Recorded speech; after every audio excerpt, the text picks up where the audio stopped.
in paradiso,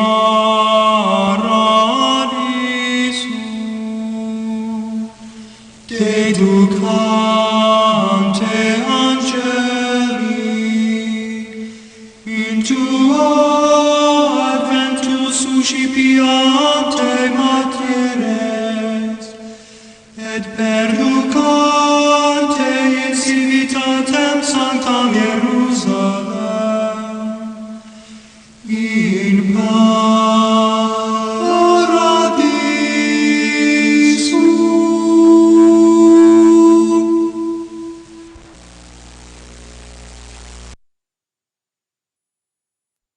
(488장) 이 몸의 소망 무언가.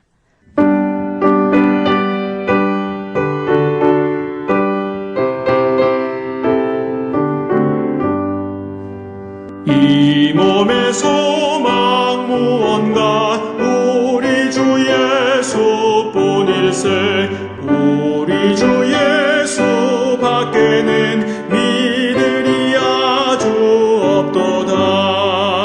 주 나의 반석이시니 그 위에 내가 서리라. 그 위에 내가 서리라.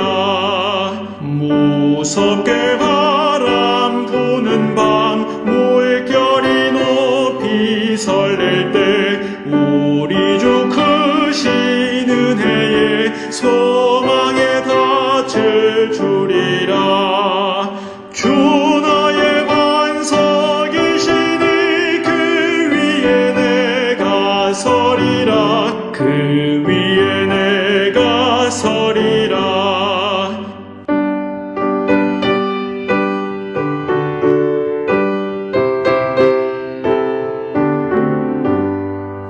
세상에 믿던 모든 것 끊어질 그날 되어도 구주의 언약 믿사와 내 소망 더욱 크리라. 주 나의 반석이시니 그 위에 내가 서리라. 그 위에 내가 서리라.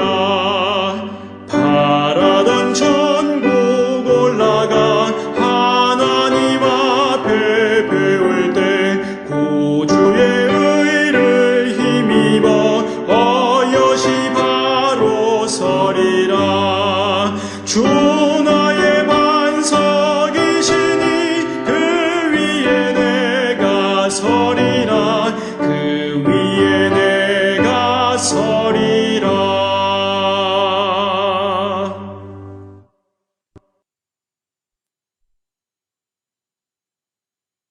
엘리사가 죽으니 그를 장사하였고 해가 바뀜에 모압 도적 떼들이 그 땅에 온지라. 마침 사람을 장사하는 자들이 그 도적 떼를 보고 그의 시체를 엘리사의 묘실에 들이던짐에 시체가 엘리사의 뼈에 닿자 곧 회생하여 일어섰더라. 여호아스 왕의 시대에 아람 왕 하사엘이 항상 이스라엘을 학대하였으나 여호와께서 아브라함과 이삭과 야곱과 더불어 세우신 언약 때문에 이스라엘에게 은혜를 베풀며 그들을 불쌍히 여기시며 돌보사 멸하기를 즐겨하지 아니하시고 이때까지 자기 앞에서 쫓아내지 아니하셨더라. 아람의 왕 하사엘이 죽고 그의 아들 벤하닷이 대신하여 왕이 되매 여호아스의 아들 요아스가 하사엘의 아들 벤하닷이 손에서 성읍을 다시 빼앗으니 이 성읍들은 자기 부친 여호아스가 전쟁 중에 빼앗겼던 것이라. 요아스가 벤하닷을 3번 쳐서 무찌르고 이스라엘 성읍들을 회복하였더라.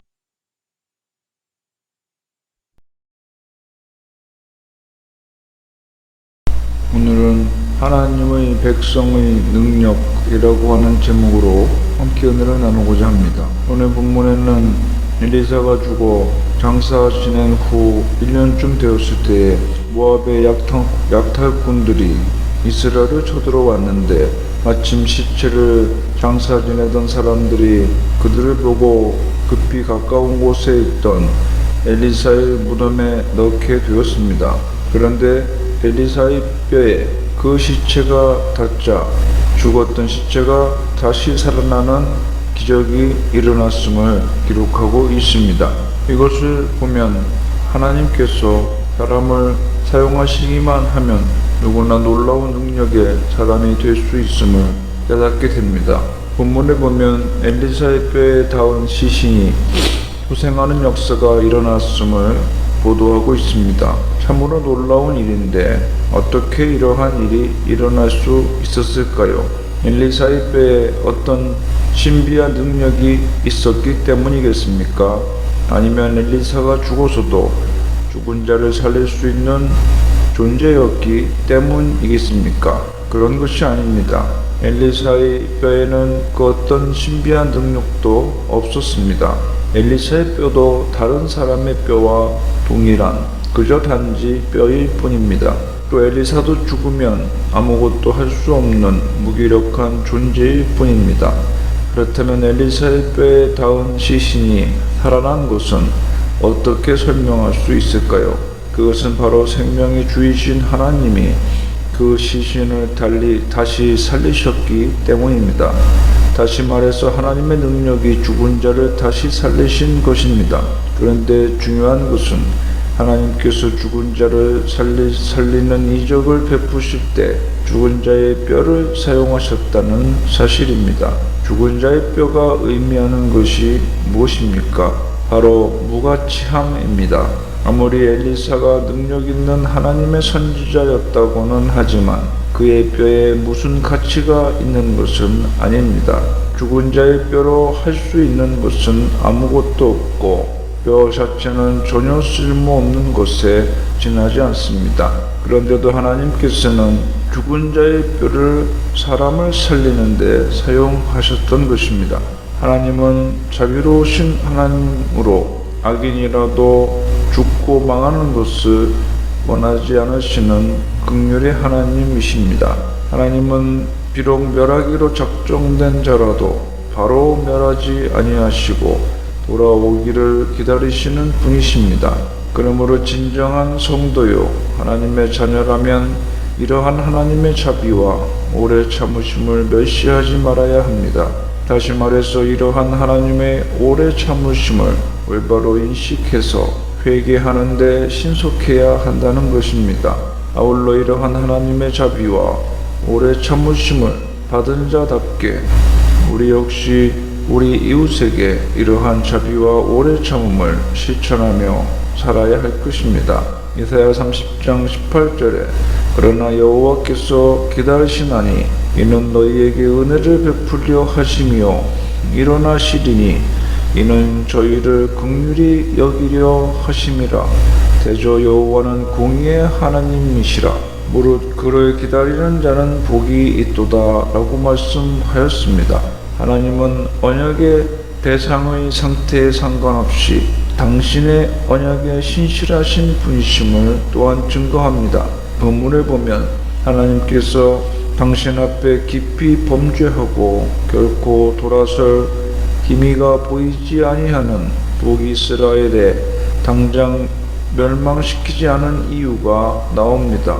그것은 바로 하나님께서 이스라엘의 조상인 아브라함과 이삭과 야곱으로 더불어 세우신 언약 때문이었습니다. 아브라함과 이삭과 야곱에게 그 자손들로 하여금 번성케 하고 장대케 하며 복의 근원이 되게 하겠다고 하신 약속을 하셨습니다. 하나님께서는 이러한 아브라함과 이삭과 야곱 대대에 이러한 약속을 주셨습니다. 이것은 참으로 아주 까마득히 오래전의 일입니다. 무엇보다도 이미 오래전에 이러한 언약관계를 이스라엘 자손 스스로 깨워버렸던 것입니다. 그런데도 하나님께서는 그러한 언약을 지금도 기억하고 계시는 것입니다. 바로 그 언약 때문에 더 이상 회개할 기색이 전혀 없는 이스라엘을 멸망하지 않으시고 회개하고 돌아오기만을 기다리시는 것입니다. 이것이 약속에 신실하신 하나님의 모습입니다. 하나님은 사람을 통해 역사하십니다. 한 사람은 선지자 엘리사요, 또 한 사람은 아람 왕 하사엘입니다. 엘리사는 하사엘을 기름 부어 왕으로 세운 인물이요, 하사엘은 엘리사에게 기름 부음을 받고 아람의 왕이 된 인물입니다. 여기서 중요한 사실은 이 두 사람 모두 하나님의 사역의 도구로 사용되었지만 그들이 한 일은 전혀 다르다는 것입니다. 즉 엘리사는 하나님의 사람으로서 하나님의 백성을 의의 길로 인도하기 위해 수고한 반면에 한 사람은 이방의 왕으로서 하나님의 백성을 괴롭게 하는 일을 하였던 것입니다. 물론 하사엘이 하나님의 백성을 괴롭게 한 것은 하나님의 뜻에 의한 것으로 그는 자기의 역할에 충실히 행한 것이었습니다. 그러나 그가 비록 자기의 역할에 충실하였다 할지라도 결국에는 하나님의 백성을 괴롭게 하는 악역을 담당하고 말았으며 결과적으로 그것은 하나님의 구원의 은혜에서 제외됨을 의미하는 것이었습니다. 그렇다면 하사엘은 왜 하나님의 도구가 되어 자기 역할에 충실하였으면서도 하나님의 구원의 은혜에서 제외된 것일까요? 그것은 자기의 욕심에 악한 욕심에 따라 행하였기 때문입니다.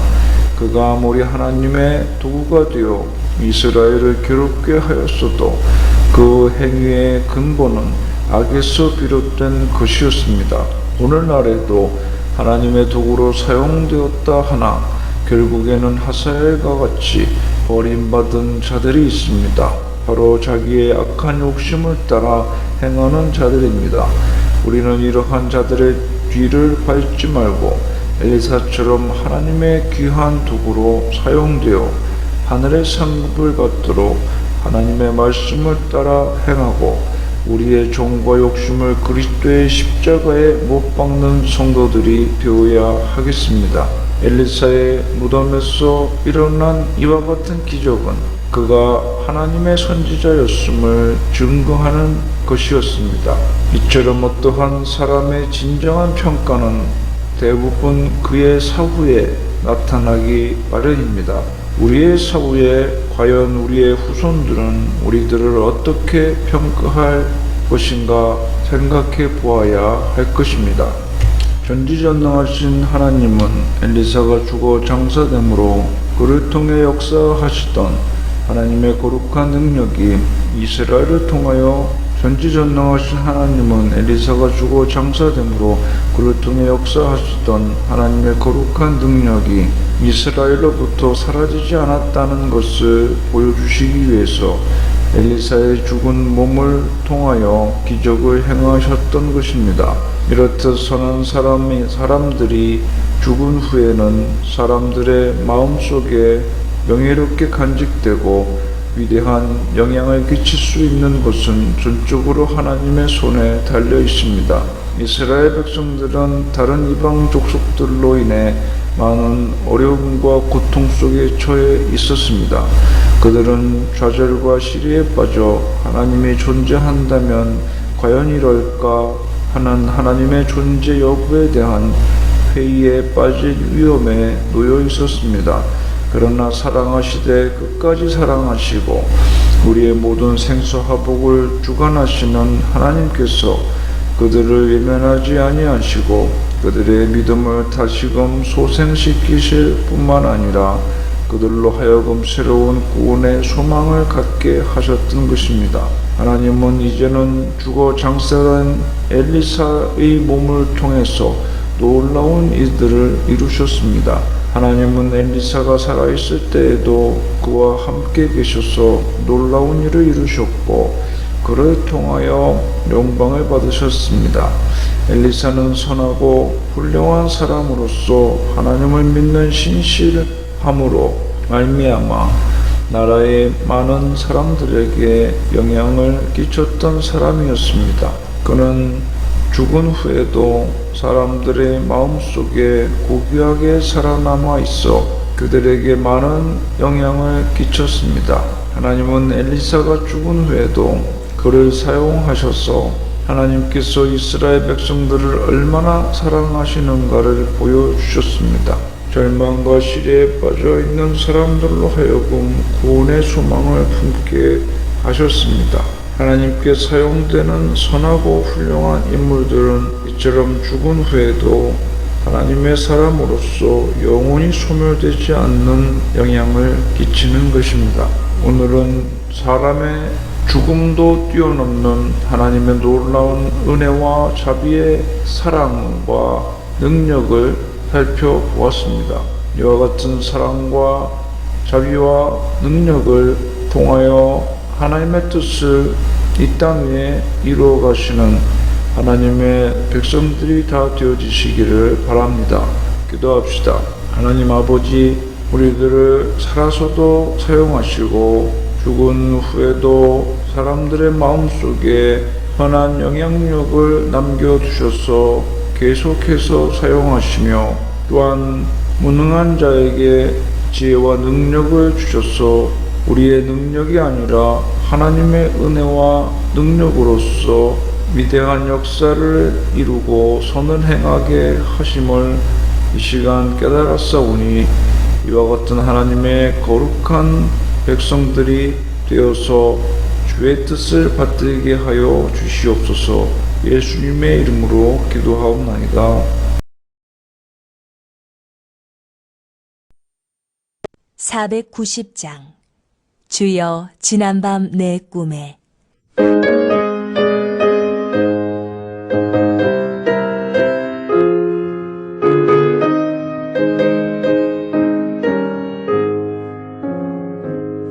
주여 지난밤 내 꿈에 뵈었으니 그 꿈 이루어 주옵소서.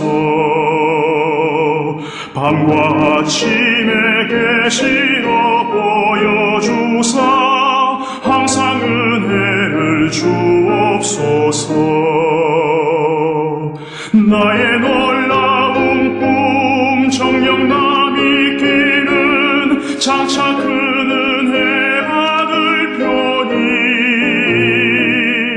나의 놀라운 꿈 정녕 이루어져 주님 얼굴을 배우리라. 마음 괴롭고 아파서 낙심될 때 내게 소망을 주셨으며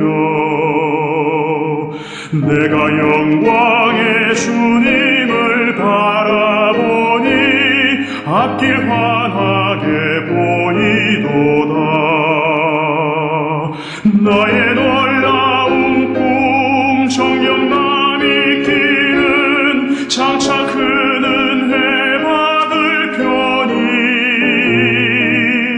나의 놀라운 꿈 정녕 이루어져 주님 얼굴을 배우리라.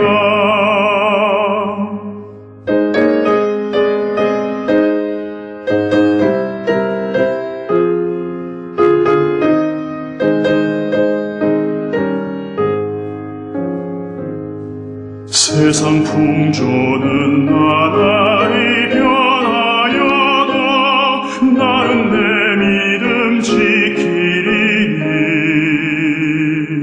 인생 살다가 죽음이 꿈 같으나 오직 내 꿈은 참되리라.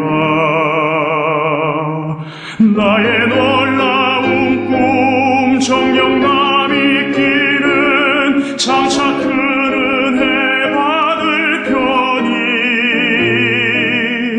나의 놀라운 꿈 정녕 이루어져 주님 얼굴을 배우리라.